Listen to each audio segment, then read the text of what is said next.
Hello everybody.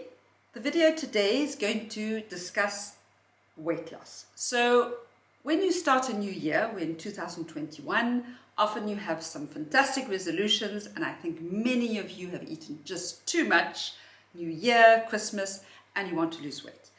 In this video, I'm going to discuss different strategies, and at the end of the video, I'm going to give some important tips to stabilize weight over time, and that is the key to success and must be your ultimate goal. So one of the first diets is a high protein diet. A high protein diet is not going to work. You've probably tried it. What happens is that we have high quantities of protein, which is not too good for the kidneys, of course, but we will lack minerals and vitamins. It's not that healthy, not healthy at all actually. But the main problem is when you go on a high protein diet, rapidly, let's say 2 to 3 weeks, you're going to crave sugar. Now, why is that? When you eat too much protein, we have a certain amino acid called tryptophan that must go to the brain to produce a neurotransmitter called serotonin. And serotonin will help you not crave sugar, amongst other functions. It will help you not be irritable, etc. So if you eat too much protein, there's going to be a competition between protein and the tryptophan, and the tryptophan won't get to the brain. So it's not going to work and it's not very healthy. Another strategy that does not work is the low-calorie diet. So a low-calorie diet, what you will do is you'll cut down on fat, because fat is 2 times more calorific than protein and sugar. So we'll be eating low-fat dairy, for example. And you're going to not eat too much carbs and protein because you want to lose weight, so you're going to make major efforts.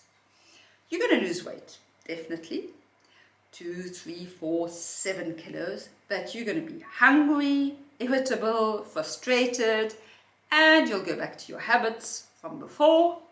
You'll gain weight, and what will you gain? Fat, and you'll lose muscle. And that's a catastrophe, and I'll explain why later on. So that does not work. What other strategies exist and that are more successful? Fasting. So fasting is very beneficial for your health, and you'll burn your fat, so you will lose weight.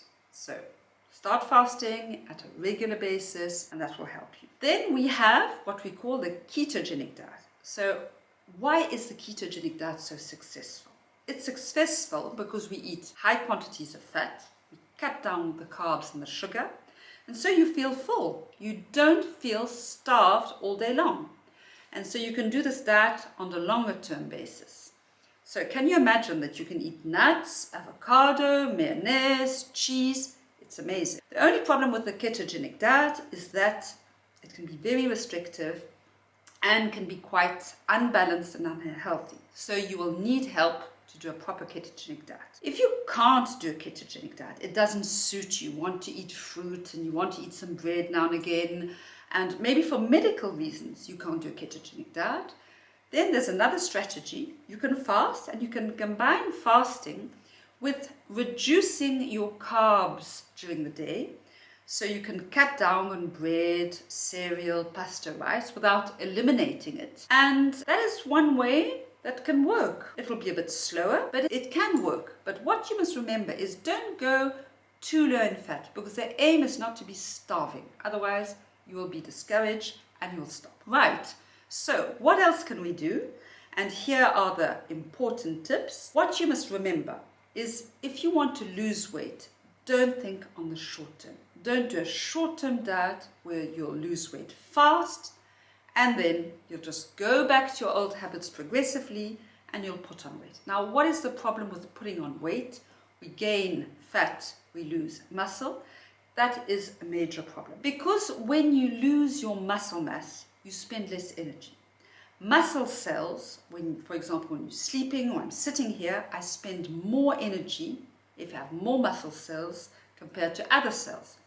So when you lose weight, you must do exercise to increase your muscles. In that way, you're going to stabilize your weight and you will have less fluctuations. So that is key to success. Then you must fast. Try and implement fasting in a regular basis in your everyday life. So those are key factors. So think on the long term, Change your eating habits. That's very important. Don't be too drastic, otherwise you'll be discouraged. And then what you must do is do a blood test. If you lack important vitamins, minerals, it's going to go against your weight loss. If you have a major problem with your thyroid, you're not going to lose weight and you're going to be very discouraged.